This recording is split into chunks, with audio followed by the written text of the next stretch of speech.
안녕하세요 여러분. 새로운 한 주도 주님과 온전히 동행하는 그런 한 주가 되기를 축복합니다. 오늘 본문은 사무엘상 7장입니다. 기란 여아림 사람들이 와서 여호와의 궤를 옮겨 산에 사는 아비나답의 집에 들여놓고 그의 아들 엘리야사를 거룩하게 구별하여 여호와의 궤를 지키게 하였더니 궤가 기란 여아림에 들어간 날부터 20년 동안 오래 있은지라 이스라엘 온 족속이 여호와를 사모하니라. 사무엘이 이스라엘 온 족속에게 말하여 이르되 만일 너희가 전심으로 여호와께 돌아오려거든 이방신들과 아스타롯을 너희 중에서 제거하고 너희 마음을 여호와께로 향하여 그만을 섬기라. 그리하면 너희를 블레셋 사람의 손에서 건져내시리라. 이에 이스라엘 자손이 바알들과 아스타롯을 제거하고 여호와만 섬기니라. 사무엘이 이르되 온 이스라엘은 미스바로 모이라. 내가 너희를 위하여 여호와께 기도하리라 하매 그들이 미스바에 모여 물을 길어 여호와 앞에 붓고 그날 종일 금식하고 거기에서 이르되 우리가 여호와께 범죄하였나이다 하니라. 사무엘이 미스바에서 이스라엘 자손을 다스리니라. 이스라엘 자손이 미스바에 모였다 함을 블레셋 사람들이 듣고 그들의 방백들이 이스라엘을 치러 올라온지라. 이스라엘 자손들이 듣고 블레셋 사람들을 두려워하여 이스라엘 자손이 사무엘에게 이르되 당신은 우리를 위하여 우리 하나님 여호와께 쉬지 말고 부르짖어 우리를 블레셋 사람들의 손에서 구원하시게 하소서 하니 사무엘이 젖 먹는 어린 양 하나를 가져다가 온전한 번제를 여호와께 드리고 이스라엘을 위하여 여호와께 부르짖음에 여호와께서 응답하셨더라.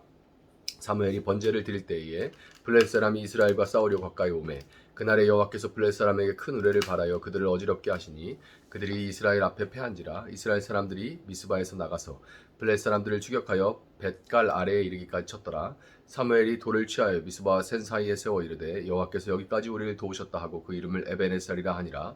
이에 블레셋 사람들이 굴복하여 다시는 이스라엘 지역 안에 들어오지 못하였으며 여호와의 손이 사무엘이 사는 날 동안에 블레셋 사람을 막으심에 블레셋 사람들이 이스라엘에게서 빼앗았던 성읍이 에그론부터 가드까지 이스라엘에게 회복되니 이스라엘이 그 사방 지역을 블레셋 사람들의 손에서 도로 찾았고 또 이스라엘과 아모리 사람 사이에 평화가 있었더라. 사무엘이 사는 날 동안에 이스라엘을 다스렸으되 해마다 베델과 길갈과 미스바로 순회하여 그 모든 곳에서 이스라엘 다스렸고 라마로 돌아왔으니 이는 거기에 자기 집이 있음이니라. 거기서도 이스라엘을 다스렸으며 또 거기에 여호와를 위하여 제단을 쌓았더라. 아멘. 자, 이스라엘의 주술적인 신앙, 그 법궤를 내세우면 승리할 수 있다 하는 그런 주술적인 신앙으로 인해서 하나님의 여호와의 언약궤가 블레셋의 손에 빼앗긴 이래 하나님은 블레셋 땅에서 스스로 당신의 영광을 회복하셨습니다. 거룩하신 하나님의 임재 앞에 도저히 버틸 재간이 없었던 블레셋은 하나님의 언약궤를 이스라엘 땅으로 도로 돌려보냈죠. 그리고 그때로부터 20년 동안 하나님의 언약궤는 이스라엘 땅 기럇 여아림에 머물렀습니다. 본문 2절은 언약궤가 기럇 여아림에 머무르는 동안 이스라엘 온 족속이 여호와를 사모했다 이렇게 기록되어 있는데요. 사모했다라는 번역보다는 이 사모했다라고 번역된 동사가 나하라는 동사인데 이거는 슬퍼하다, 애통하다라는 의미예요. 그렇기 때문에 이 2절은 이스라엘이 언약궤가 이스라엘 땅으로 돌아왔음에도 불구하고 여전히 블레셋으로 인해서 고통을 당하면서 슬퍼했다라는 그런 상황을 보여주고 있는 겁니다. 그렇다면 이스라엘은 왜 여전히 젖과 꿀이 흐르는 땅인 이 가나안 땅에서 슬퍼하고 애통해야만 하는 그런 처지에 놓이게 되었을까요?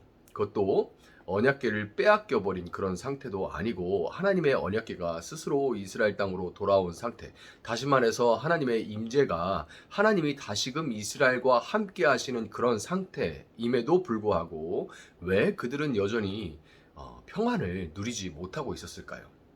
그것은 본문 3절과 4절에서 볼 수 있듯이 그들의 마음이 여호와 하나님뿐만 아니라 이방신들과 아스타를 향해서 나뉘어 있었기 때문에 그렇습니다. 하나님뿐만이 아니라 이방신들 그 아스타롯과 바알과 이방신들에게 그 마음이 나뉘어져 있었기 때문이에요. 그들은 여호와 하나님께서 블레셋의 다곤신을 박살내서 스스로 그 영광을 회복하시고 당당하게 당신의 백성들에게 돌아오신 것을 경험했음에도 불구하고 여전히 그때그때 필요에 따라서 이방신들을 기웃거리는 그런 악한 습관을 끊어내지 못하고 있었던 겁니다.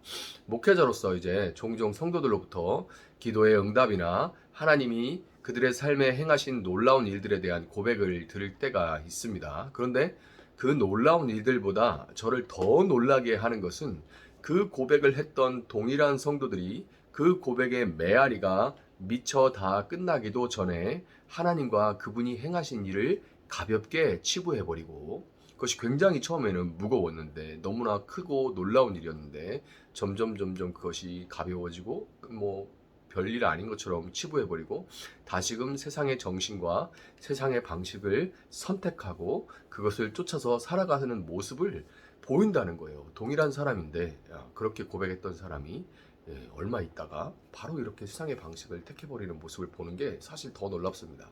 비단 성도들 뿐만 아니라 저도 종종 빠지는 그런 어리석음인데요. 이렇게 두 마음을 품는 모습은 하나님은 결코 기뻐하지 않으시고, 두 마음을 품은 그 사람은 그 삶에서 진정한 평안을 누릴 수가 없는 겁니다. 선지자 사무엘은 하나님의 마음으로 두 마음을 품고 있는 이스라엘을 향해서 회개의 메시지를 선포했고, 하나님의 은혜로 그들은 그 메시지에 반응해서 바알들과 아스타롯을 제거하고 여호와만 섬기게 되었습니다. 그들이 하나님의 은혜로 인해서 우상을 향하던 그 마음을 돌이켜서 온전히 하나님만 바라게 되었다는 것을 우리는 두 가지를 통해서 확인할 수가 있는데요. 그것은 먼저 그들이 6절과 같이 물을 길어서 여호와 앞에 붓고 그날 종일 금식했다는 겁니다. 물을 붓고 금식했다는 그 어떤 행위 자체보다 그 행위에 담긴 마음이 더 중요한데요. 그것은 마치 물을 길어서 붓듯이 그들의 온 마음을 쏟아 눈물로 하나님 앞에 슬픔을 표현하고 생명을 이어주는 곡기를 끊어내듯이 그들의 삶이 오직 하나님께만 달렸다는 것을 고백하며 그들이 온전히 회개했다는 것을 보여주는 겁니다. 두 번째로 이스라엘은 그들이 영적인 각성을 위해서 미스바에 모였을 때 그들이 모여 있다는 그 소식을 듣고 블레셋이 그들을 쳐들어옵니다. 그들이 막 블레셋이 쳐들어온다는 소식이 들려올 거 아니에요?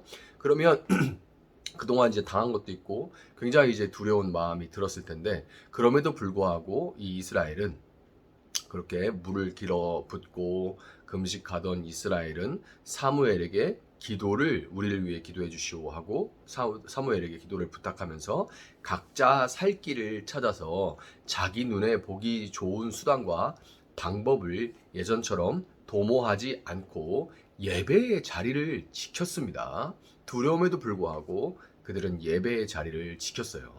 마음을 온전히 하나님께 돌이킨 그들은 오직 하나님만이 살 길이요, 하나님만이 사람이 할 수 없는 일을 하실 수 있다는 그 믿음을 회복할 수가 있었던 겁니다. 사무엘과 함께 온 마음으로 하나님을 예배할 때 하나님은 그들의 예배를 받으셨고, 칼과 창이 아니라 우레와 번개라는 하나님의 방법으로 일하심으로써 블레셋을 물리쳐 주셨고, 사무엘은 쫓겨 도망가는 블레셋을 추격해서 미스바와 센 사이에 돌 하나를 세우고 그것을 여호와께서 여기까지 우리를 도우셨다라는 의미의 에벤 에셀이라고 이름을 지었습니다.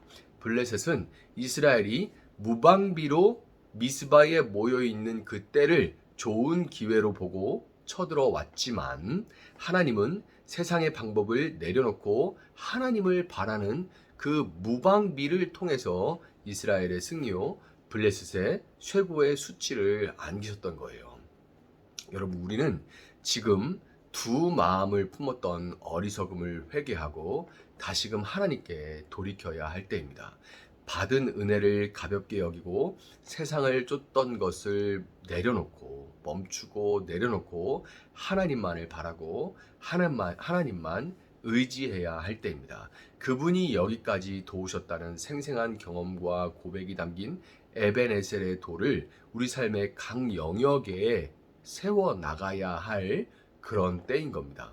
본문 9절은 사무엘이 젖먹는 어린 양 하나를 가져다가 온전한 번제를 여호와께 드렸다, 이렇게 기록을 하는데요. 여러분, 우리는 너무나도 자주 기럇 아르바로 돌아온 언약궤를 두고도 두 마음을 품는 어리석음으로 인해서 슬퍼하고 애통할 수밖에 없는 형편과 처지에 빠지게 되지만, 그럼에도 불구하고 우리를 위한 영원한 제물이 되어주시는 어린 양 예수님을 인해서 우리는 어디서든지 언제든지 에벤에셀을 소망할 수 있는 자격이 있는 사람들이라는 것을 여러분 믿으시기를 바랍니다. 오늘 하루도 또 새로운 한 주도 하나님을 의지하려 할 때마다 마치 틈을 노려서 쳐들어오는 블레셋과 같이 여러분의 마음을 두렵고 혼란스럽게, 그래서 예배의 자리를 떠나게, 기도의 자리를 금방 뜨게, 엉덩이가 가볍게 만들어버리는 그런 일들이 참 많겠지만, 그럼에도 불구하고 어린 양 예수의 이름으로 하나님 앞에 온전한 눈물의 예배를 드림으로 에베네셀에, 여기까지 하나님께서 여기까지 우리를 도우셨다, 나를 도우셨다 라고 고백하는 그 에베네셀의 하나님을 경험하는 여러분들이 될 수 있기를 예수님의 이름으로 축복합니다. 잠시 기도하겠습니다. 사랑하시는 하나님 감사합니다. 새로운 한 주를 주님의 말씀을 붙들고 시작할 수 있게 하시니 감사합니다. 하나님, 우리가 하나님께서 이제까지 우리와 함께 하심을 알고 또 고백함에도 불구하고 하나님 그것을 당연하게 여기고 또 그것을 가볍게 여기며 세상의 방식을 쫓아 세상의 기준에 맞는 그런 성공의 삶을 살기 위해서 분주하게 달려갈 때가 참 많습니다. 하나님, 그 가운데서 우리는 참 자주 넘어지고 슬퍼하고 애통하는 삶을 살아갈 수밖에 없음을 고백하는데, 그러나 하나님, 우리가 다시금 하나님께 온전히 돌이키길 원합니다. 물을 쏟듯이 우리 마음과 눈물을 쏟아 하나님 앞에 회개하고, 하나님, 우리가 정말 우리 모든 생명이 하나님께 달렸음을 고백하며 하나님께 돌이키길 원합니다.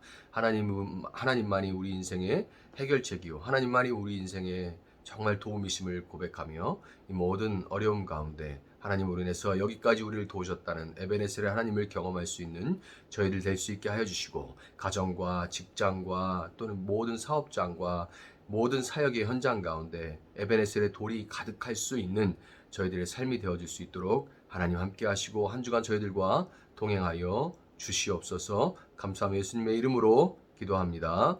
아멘. 오늘 주신 말씀 붙들고 계속해서 기도합니다.